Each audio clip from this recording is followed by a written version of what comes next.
It now officially seems like China and Russia have now officially joined forces together, and they're bringing out stuff that we've never seen before. Take a look at this stuff right here.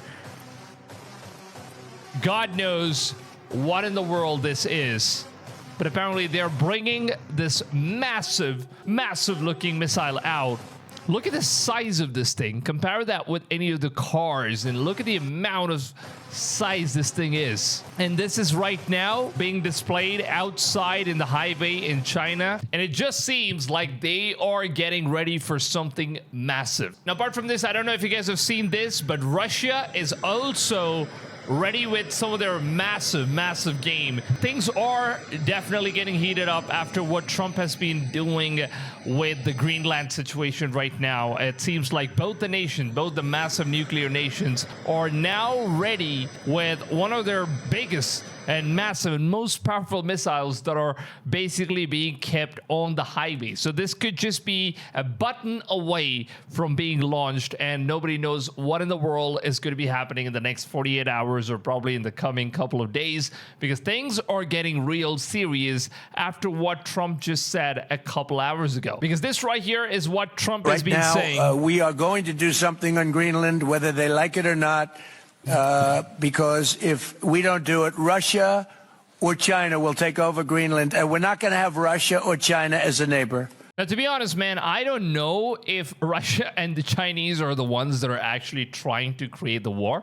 But right now, it just seems like Trump is just using Russia and China as an excuse in order to take over Greenland, because he always had his eyes on Greenland. Because word on the street is that there are some very rare minerals that are available only in Greenland, which is basically used in order to produce a lot of weaponries and technologies and all that stuff. So apparently he's been having eye on Greenland for a very long time. And now, since, you know, it's very convenient, he's basically just playing the blame game, putting stuff on China and Russia, and now it seems like he's eyeing out straight onto Greenland. And on January 9th, Trump made this absolutely crazy statement, which kind of just left Russia to be extremely furious, and China is now taking massive actions against what his new plans are. Now, we are going to do something on Greenland, whether they like it or not, because if we don't do it, Russia or China will take over Greenland, and we're not going to have Russia or China as a neighbor. Okay?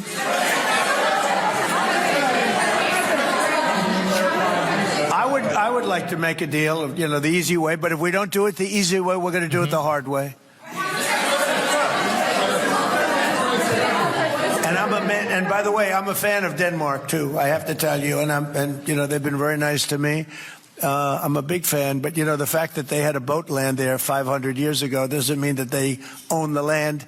I'm sure we had lots of boats go there also, but we need that. Not going to have Russia. I mean, it very much reminds me of how Americans basically got America. It was not theirs. They just landed in there, started claiming that it was their land. That's basically what Americans did. And now he's the one to talk about just landing a boat in there and claim the place. And there's also more as to what Trump said here. Mr. President, why is it so important to you to own it when you have a military presence there, which you could expand to affect the security? Because when we own it, we defend it. I mean, exactly, right? They could basically just ask Denmark in order to, like, give them, like, full permission in order to go into Greenland and, like, just operate that place, because they don't want to be surprised by China or Russia in any sort of sense. So why don't Americans just do that instead of just taking over their entire land? You don't defend leases the same way. You have to own it. And, you know, with a nation, look at what happened with Obama, with that horrible deal they made with Iran. It was a short-term deal. It was like a 9-year deal. Countries can't make 9-year deals or even 100-year deals. Countries have to have ownership. And you defend ownership, you don't defend leases. And we'll have to defend Greenland. If we don't do it, China or Russia will. It's not going to happen. We are not going to have, and I like China, I like Russia, I love the people of China, I love the people of Russia. I get along very well with President Putin, but I'm very disappointed in him. I get along very well with President Xi. I'm going to go over to China in April, but I don't want them as a neighbor in Greenland. Not going to happen. And by the way, and NATO's got to understand that I'm all for NATO. I saved NATO. If it weren't for me, you wouldn't have a NATO right now. But we're not going to allow Russia or China to occupy Greenland, and that's what's going to happen if we don't. Go ahead. So basically, Trump states that he's going to take Greenland whether they like it or not. It's basically what he's always wanted for many years, and now he's eyeing in, and he's basically going to go ahead and take it. And this has now caused a lot of issues in Netherlands, because this is basically what Netherlands looks like right now. Like, all nations all across Europe are now preparing for something massive that could happen any moment, because now we never know what's going to happen with Iran and Israel. And since Iran is now resupplied with some of the craziest missiles that Russia supplied to them, so we never know what's going to happen. And they're basically getting ready for one of the massive destructions that we've ever seen in the history so far. Just today, and it's just absolutely arrogant right here. Greenland said today, we prefer to stay with Denmark. Do you see that as the final word? The premier of Greenland. Well, that's their problem. That's their problem. I disagree with him. I don't know who he is. Don't know anything about him. But that's going to be a big problem for him. Greenland, so it's basically saying that he doesn't know who the prime minister is, and it's not his problem if he disagrees with him controlling Greenland. So it's basically like he's not even giving the people that own the place a chance. It's like, I don't really care. I want it, so I'm just going to take it. It doesn't really matter. It's your problem. If you want to stop me, try to stop me. And I'm way more powerful than you. And that's just one of the most retarded ways to like put things out, especially when all nations are now rising up and it just looks like this is going to be the end of the world. And now it just seems like the final end time prophecies might indeed come true eventually. Because right when all of these things are happening, apparently it seems like the Sea of Galilee, the sea in which Jesus walked on the water, is now turning red in color, but then Israel has some sort of a reason for it. But eventually, the point here is that it's basically turning red, which is something that is described in the Bible as the end time prophecy that will happen before the massive great war is going to start. So these are some of the end time prophecies, and it's literally happening right now, right before our eyes. So why isn't anybody talking about the Sea of Galilee? A huge shout out to Brain Teaser Nation for making this video. Turning red. So Israel Water Authority explained that the red coloration is due to the accumulation natural pigment secreted by the strong algae in response to strong sun exposure. Now, they gave a statement on Monday and stated that the pigment was non-toxic. That looks very much red. But in the Bible, which sea turns red? You guessed it, the Sea of Galilee. Now, in Revelation 16-1, the first angel went out and poured out his water on the land. And ugly and pain sores broke out on the people who had the mark of the beast and worshipped his image. Now, the second angel poured out his bowl on the sea, which it turned into blood, like that of a dead man. And every living thing in the sea died. Now, the biblical sea is actually a freshwater lake in northern Israel, and the waters turning red hearken to the Old Testament account of the water of the Nile River. The red rivers of the Nile is one of the plagues that God brought to Egypt to convince the pharaohs to free and slave. Even the sand looks red in color. Israel's, which is according to the book of Exodus. Are these the last days coming? Do we believe Israel Water Authority, or do we believe the Bible? You know what? I honestly think that even though there are explanations that are being given for the fact that, you know, the sea is turning red, but still, the Bible doesn't really give us a solid, you know, particular reason as to why the sea would turn red, right? The Bible basically mentions that it's going to look blood red in color, and that's basically what's happening. And also, if you look at some of the other prophecies, the end time prophecies, you'll also see that all of those things are also being fulfilled, because right now, all nations are going against each other. And as these things are happening, it seems like Trump is super confident. And in a recent interview, he basically states that he can very easily destroy China with the amount of weapons and technology that Americans possess. I don't want to say much about this, but just take a look at the stuff which is coming from Washington, D.C., where Trump himself mentions the following. You see it. It's happening. They have some cards. We have incredible cards, but I don't want to play those cards. That would, if I played those cards, that would destroy China. I'm not going to play those cards. But what's very concerning here is that Trump has now deployed what is known as the Doomsday Plane. This plane, it's only supposed to be flying up in the the sky when the president of the United States is going to be sitting inside of this plane only when something massive happens in times like nuclear wars, something like that, you know, when America is basically being hit by other nations and there's nowhere for the president to hide safe. This plane right here, known as the Doomsday Plane, is basically going to keep the president safe, even from a blast radius that is being caused by a nuclear bomb itself. So that's how powerful this plane is. It can basically take in all the blast radius and still nothing's going to happen. It's just going to work as though nothing really went wrong. So that's the plane that is currently being brought down. And for the very first time in 50 years, Trump has now brought back this plane, and I don't know what the hell is going to be happening. Take a look at this For right the first here. time in its more than 50-year operational history, the Boeing 747-E4B Nightwatch, widely known as the Doomsday Plane, was seen at Los Angeles International Airport on Thursday evening. The rare appearance of this airborne command center has quickly drawn attention. The aircraft, designed to operate during nuclear conflict and national emergencies, has been spotted in the skies, raising serious questions about the timing and purpose of its movement. Why now, and what prompted its presence over one of America's largest cities?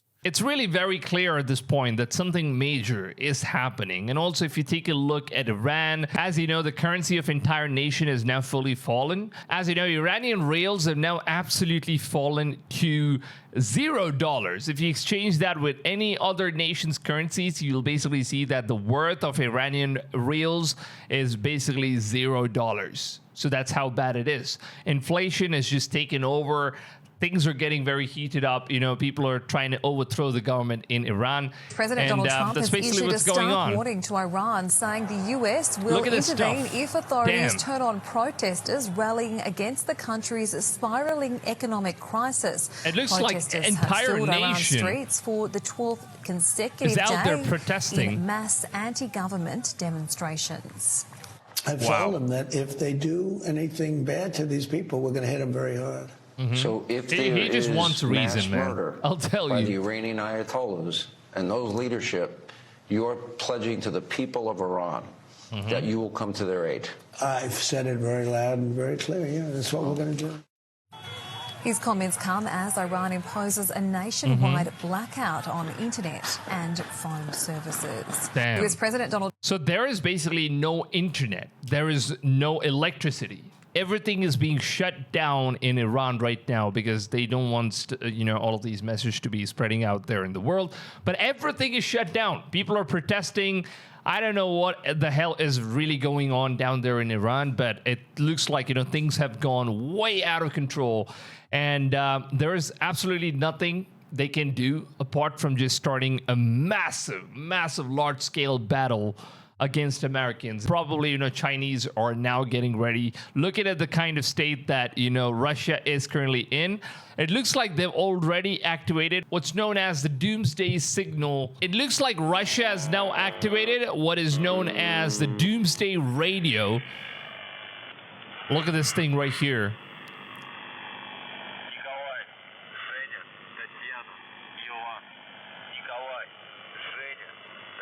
So the Doomsday Radio was just activated and transmitted encrypted codes. Something big can happen very soon. Man, this is just absolutely crazy.